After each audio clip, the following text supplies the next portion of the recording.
Welcome to Fractal Focus, the podcast where innovation meets entrepreneurship.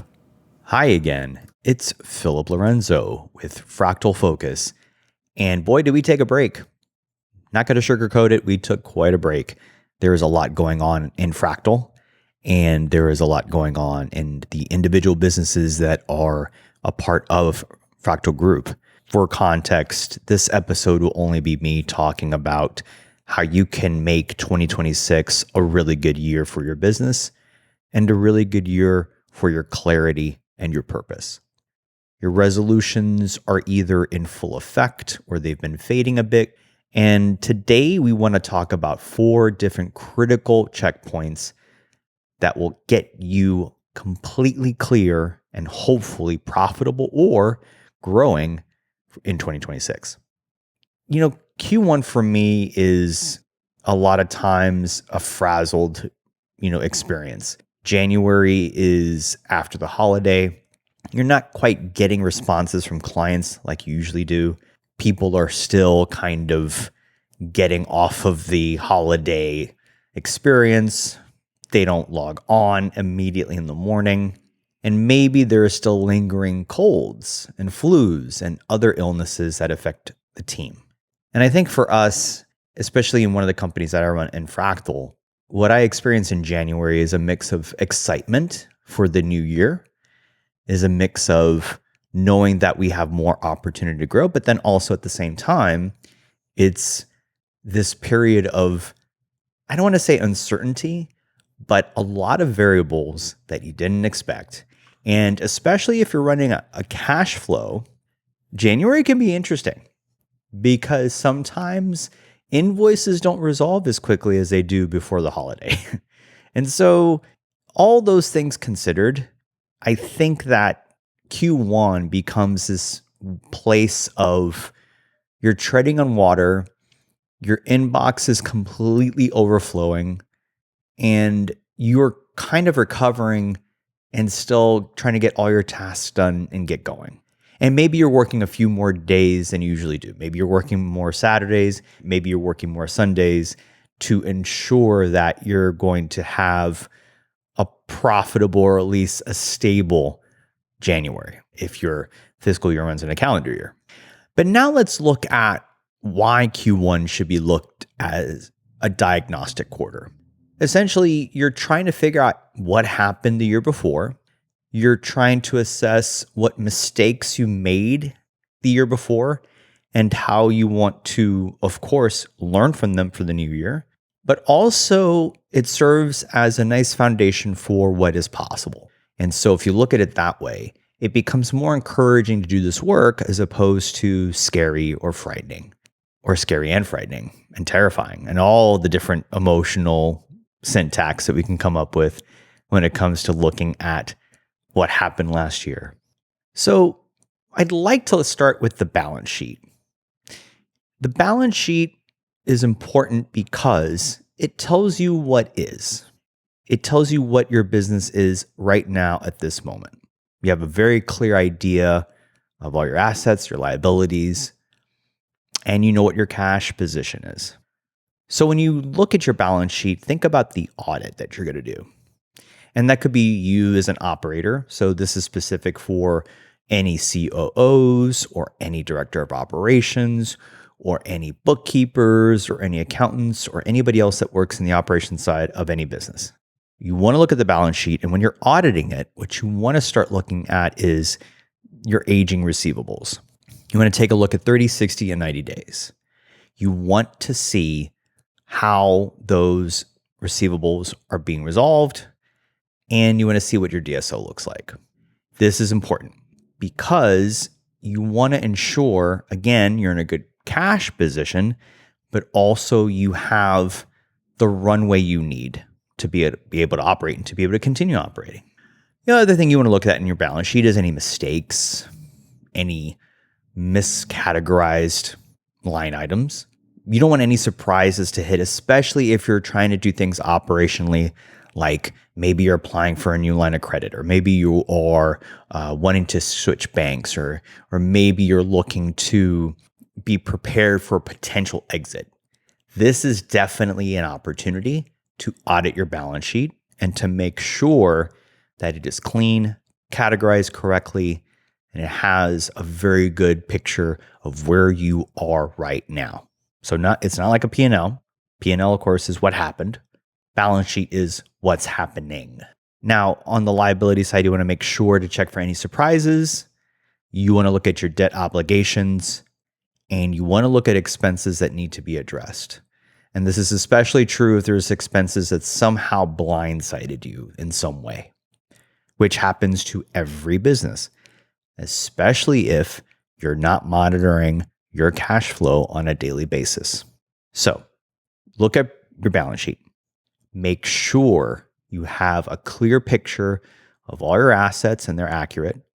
Check your inventory as well. So if you have inventory, and this is true for any services business, any agency business, any business that when we think about inventory, you can think about, okay, if you have a furniture store, of course, you want to see what your furniture is. Or if you have a grocery store, or if you have a coffee shop, you want to do a proper inventory of everything you have. But you also, as a services business, probably have machines, computers that you have purchased for your employees. And you have other items that you have purchased that is considered inventory. So make sure that inventory is accurate. And also important, if you're carrying anything that is a dead asset, so if you are carrying machines that aren't being used at the moment, can be sold and converted to cash, do that. Or if you have new opportunities for employees and you want to recycle those machines into those resources, then do that. But make sure you're checking for anything that has been left to collect mothballs or dust bunnies. Anyway, now that is your balance sheet. Some action items you can do, some things you can set aside. If you have a CFO on your team, set aside a war room time. That's what we call them here, war rooms. Or set aside a time, at least 2 hours. It can be more than that, so that you can block off some time to properly review your balance sheet. Run your aging report on receivables, identify any top concerns in your balance sheet, and then create an action plan that should not go beyond Q1. Really important. Make sure that whatever action plan you decide on is not extended beyond. 30 days is a good enough time frame, maybe 60 days, but do not let it carry over too long. So you took a look at your balance sheet and you're like, okay, I'm in a pretty good, feel pretty good about myself.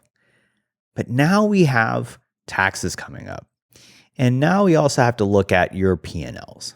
So follow your money, or as you want to call it, maybe a cash reality check. So cash P&Ls and accrual P&Ls are both important. Cash P&Ls is what actually moves in and out of your bank account. This is what actually goes into your business and what goes out of your business. This is the operational reality of where you are, because there's no more IOUs, right? You don't have an IOU in business that much, do you? Like maybe some businesses, I don't know, but I certainly know in ours, we don't have IOUs. We have to be able to pay bills, and you can't do that with accrued revenue. Now, certainly you can get lines of credit based on your accrued revenue. And as long as you have good credit scores and as long as you've really done a good job of paying your bills in the past, certainly you can ask for a line of credit, but that's still a line of credit. So make sure you look at your cash P&L. Also, your cash P&L is important to help you with your taxes and help you understand, again, what moved in and out of your bank account in actual cash. That's important. Now, when you're scrubbing your cash P&L, again, we're going back to what we saw in our balance sheet review and we see in general, which is like really reviewing your receivables. And the core thing you want to hit on is, when do you actually get paid versus when you invoice, your DSO? And really take a look and be honest about, are your payment terms really good? Are they good for your business? Do your payment terms actually fit within the cycles you need to resolve bills, to make payroll? So, example, 60-day terms. Let's say you run a business with 60-day terms. Is that good enough? Are you doing enough volume of cash that 60-day terms will do just fine still. Or worse, are 60-day terms actually hurting you and actually affecting your business in a really terrible way? And this could be a time to revisit your payment terms and say, hey, we need to actually decrease the payment terms. We need to make them 30 days, 45 days, 30 days, or even 15 days. Again, this is really important. That's why you have to do a full cash P&L analysis, look at your balance sheet, check your bank accounts, see where you are, right? And so cash P&L will do that for you. You also want to look at your expense timing. And that goes a little bit back to talking about your payment terms, like what is really affecting your business. So expense timing is important. And you want to look at when you get those large expenses, right? Your insurance renewals, your business license renewals, your taxes, your subscriptions to big parts of your company's infrastructure. So all those massive expenses, you can average them out if you'd like on your P&L, certainly to maybe make the months look better. But I think it's more important for you to, on a cash basis, ensure that you're timing your expenses in a way that's accurate so that you know exactly when those hard expenses are going to hit your accounts and when they're going to hit your business. So it's really important to look at when you have large irregular expenses. It's also a good time to see all your subscriptions as a business. Businesses accumulate a lot of subscriptions, especially as teams accumulate in a business. So the more teams you have in a business, the more potential there is for either redundant subscriptions or just more subscriptions, period. But this is a good time to audit those. And it's a good time to see what you're paying for and what you don't use. And it's no different than your personal expenses. Like if you were to think about your personal financial review that you should also do in the beginning of the year, you should take a look at the subscriptions that you have and you should see what you don't really use. And this is an important exercise, and you really have to be honest about what you're not using. And not just what you're not using, but what you're not using effectively. So, could a product that you subscribe to benefit from just one primary user for the whole company or one primary user for the whole team? If you do this, will it affect other people's ability to use the product? So sometimes if you try to use one account, one person logs in, and then another person tries to use the product, and then they log in, and then that other person gets logged out, and that's a whole mess. So is that going to be practical for that particular product?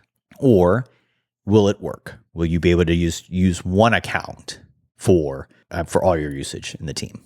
And I think that's really key. It's really key to think about your subscriptions and how you're using them.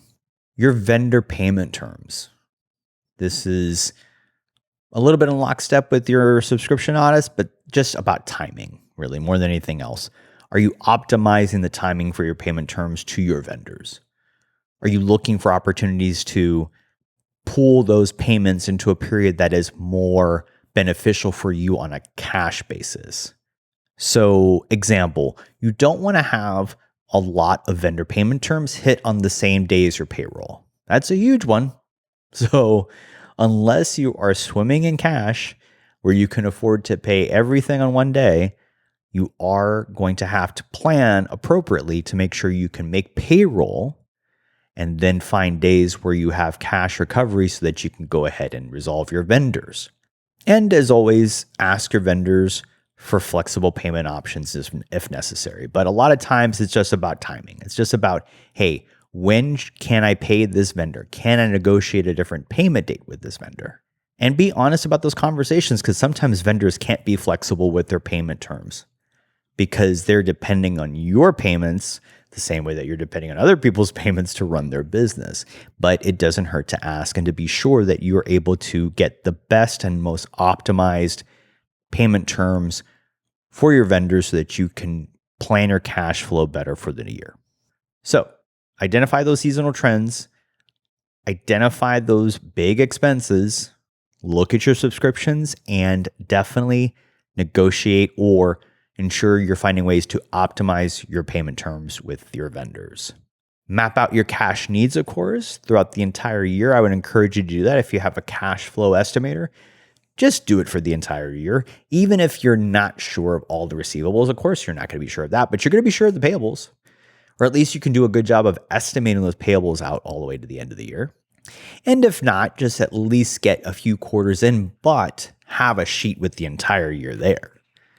And then really take a look and see if you've done 2 quarters, can you now at least make estimates and drive off those estimates to see the cash flow? Again, your cash flow should always depend on actual cash on hand. It should depend on an account balance that you draw from your information so that you can see where your cash flow is going to be.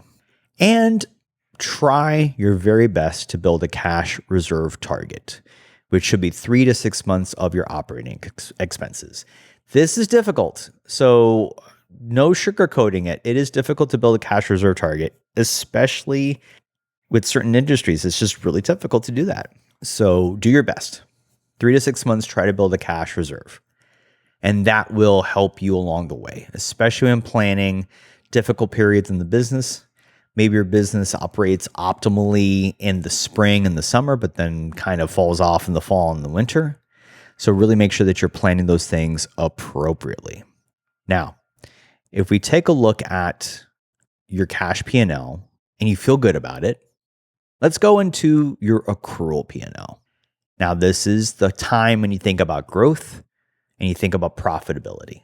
Now, your accrual P&L matters because it shows your genuine economic performance, how you're actually doing economically as a business.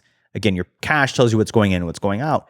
Your accrual tells you, okay, what business are you getting and what are your expenses against that? So this is good for decision making. This is good for analysis in your trends to make sure you know and confirm the quarters where your business operates better. And this is what investors and lenders typically look at because they understand that cash is a different timing cycle altogether. They understand that cash operates differently depending on, again, payment terms and other parts of the business. So maybe you're asking for equity for payment instead of cash, but that still has an economic equation. So your top line growth. And again, this is where you kind of run into a business where you say, okay, what's more important right now? Is it more important to do top line growth and at all costs get the top line revenue up? Or is it more important, to be profitable? Is that more important for you? So based on that decision, if you look at top line growth, if that's a priority, you want to look at which products and services are growing and which are shrinking. That's a really good way to assess that. What's selling well?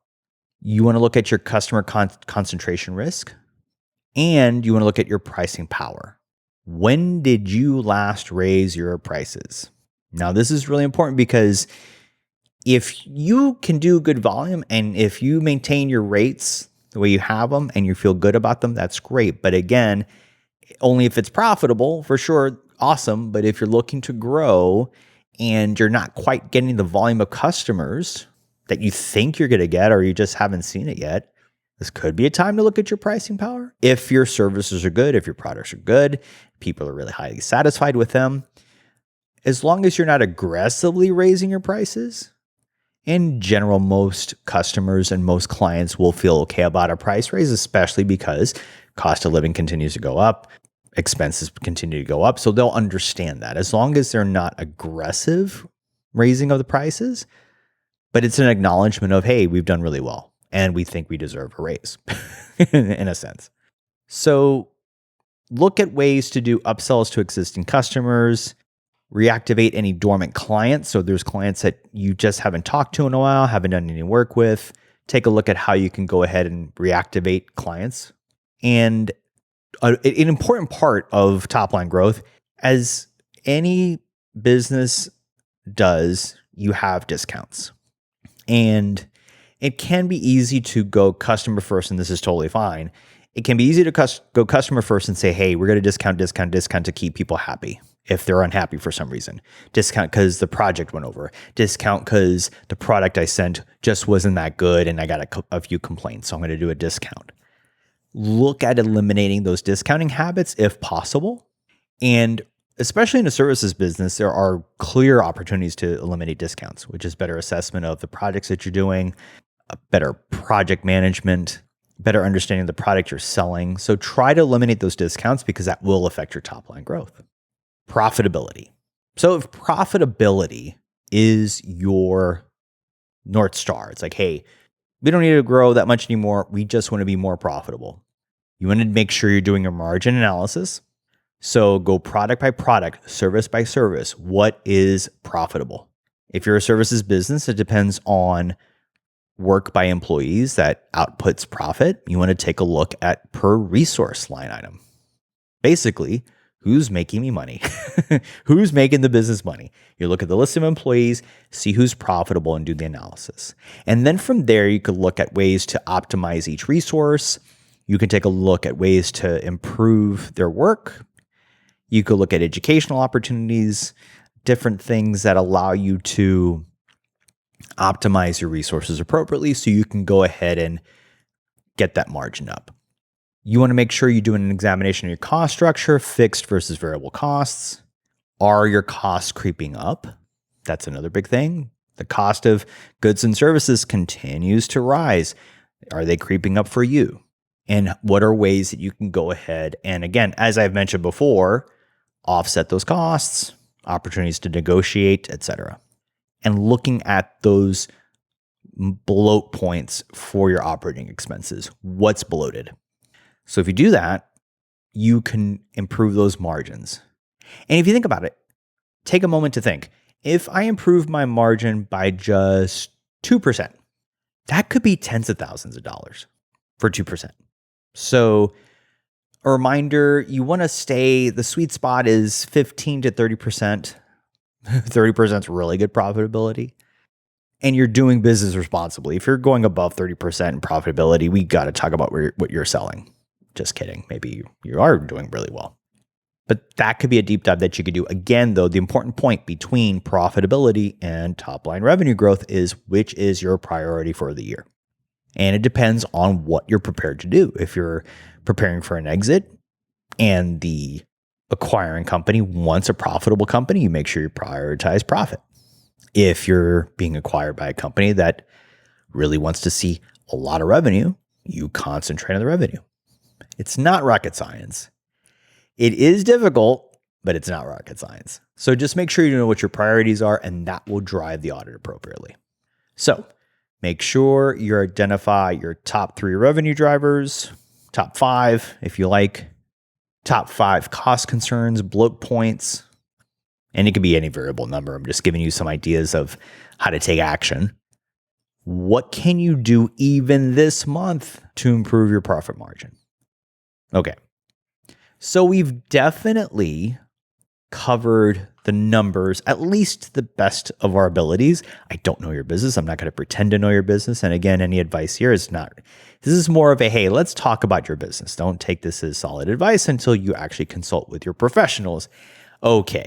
Now let's talk about the humans in your company.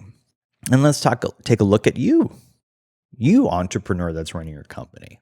This is a good opportunity to do team check-ins and to assess your employees' career happiness. Because your people are your operations. And let's not do the AI conversation because people are still an important part of businesses. So if your people are your operations, you want to make sure they're optimal. This is an important piece. Retention is cheaper than replacement. Always, always, always. When you have to replace somebody, it has to be for an important reason. And if you are finding yourself in constant replacement, you're in trouble. So make sure you do these check-ins so that you can retain your employees, because to replace them costs time and money. Money and time in recruitment, money and time in onboarding and training, and you're taking a few steps back in your product or your services life cycles. So retention, retention, retention. And these conversations you have, these check-ins you have, will hopefully, this is important, hopefully, because humans are humans, give you an idea of how they'll be through the year. So you get a really good sneak peek. Okay, this is where this employee is going to be at. We got to make sure we do blank to cover a basis with this person. Now, career happiness, this is an important framework to look at, especially if you want to use this as one of the key metrics for how your employees are feeling. So here's some questions you can ask each team member. What energized you most last year? What drained you last year? What did you want to learn or do more of last year? What do you want to learn or do more of this year? And what support do you need? Now, the things you're listening for, important. Is the employee truly listening to your questions? And are they taking the opportunity and the time to answer them? If you ask these questions and they go, no, not much. I didn't get drained. I don't know if I want to learn anything. I don't need support. Like if these are short answers and if they're kind of dismissive and there's not enough space for clarity and thinking, you don't have an engaged employee at that point and you need to go deeper and you need to find out what's happening because it's not just a paycheck. It really isn't. We have to get past that. With our employees as important parts of the operations of a company, we need to know what makes them tick and what drives them. So if that engagement level is low, we need to figure out what's going on. You're also listening for any development needs that surface. If this person is asking for educational assistance or they want to improve certain skills or they're concerned about skill gaps they may have compared to their fellow peers in the company, that's something to look at. Signs of burnout. Now, we just kind of talked about that with the engagement level, but that's certainly signs of burnout if someone is just going, whatever. That could be a sign of burnout. If they say, I'm tired all the time, that could be a sign of burnout. And a big one, their role. Does it fit for them still? Is it still something they like to do? Or are they looking at any type of movement lateral, or are they looking to start ascending? So these are the things that you're looking for in that framework. Now, how do we operationalize that? We create some development plans. We identify opportunities for cross-training if there's some lateral movement requests. We spot those workload imbalances. Maybe we're overloading them for some reason. And then a big one, again, retention is better than replacement, but do we look at resource planning to hire someone new? Or do we restructure? But again, I feel like that part of it becomes the last ditch effort, the last thing you want to do. You want to do everything else before that. So again, retention. The ROI on retention is this. The average cost of turnover is 50 to 200% of salary, depending on the role. They also have a lot of institutional knowledge that they're taking with them. The cultural impact, right? If someone decides to leave or you decide to dismiss their employment, that's going to affect the culture of the company to a degree, depending on how liked they are. And that affects your stability. So really take a look. Make sure that you're fighting as hard as you can to retain. A 5K investment is a good example. A 5K investment in development beats a 50K recruitment cycle. That's an example, though. I mean, the numbers may not jive with what your reality is as far as investment and recruitment fees. But again, cost is cost. So that is wow. We've done a lot. We've talked a lot a bit, but I think the idea is important here, which is, in fact, getting your financial foundations in order and then getting your team and executing on moves in 2026 to ensure that your team is optimal, they're happy, they're good. Now, after you listen to this, if you're not doing anything else with this, try to block 2 full days in the next 2 weeks. 1 day for financials and 1 day for team conversations. No meetings, no interruptions. Just work on the business foundation. These conversations are important because if you ignore these, what's going to happen is that things will come up when you least expect it. You will get a lot of surprises. You'll get a lot of things that are boiling over that you did not see coming. And then boom. So let's take these steps together to be more successful together. All right. I want to thank you all so much. And again, to address the elephant in the room, we were off for a while because there was just too much going on. And I really, personally, I could not maintain the schedule that I wanted to maintain and also record these episodes, but we're back in the groove. We've done our Q1 assessments in a sense, and we'll come back with more episodes in 2026 to help you become a more innovative entrepreneur. for your company, for your business. So go ahead, take these actions, make a comment on the podcast if these steps and these ideas are helping you out. Episodes coming up for this year are going to be really great conversations with entrepreneurs. So stand by for that. And thank you again for listening. Talk soon. Thanks for tuning in to this episode of Fractal Focus. We hope you found valuable insights. If you enjoyed the conversation and want to stay updated on the latest trends and expert advice, make sure you subscribe and leave a review. Your support helps us continue bringing you the content that drives your business forward. Until next time, keep innovating and stay ahead of the curve.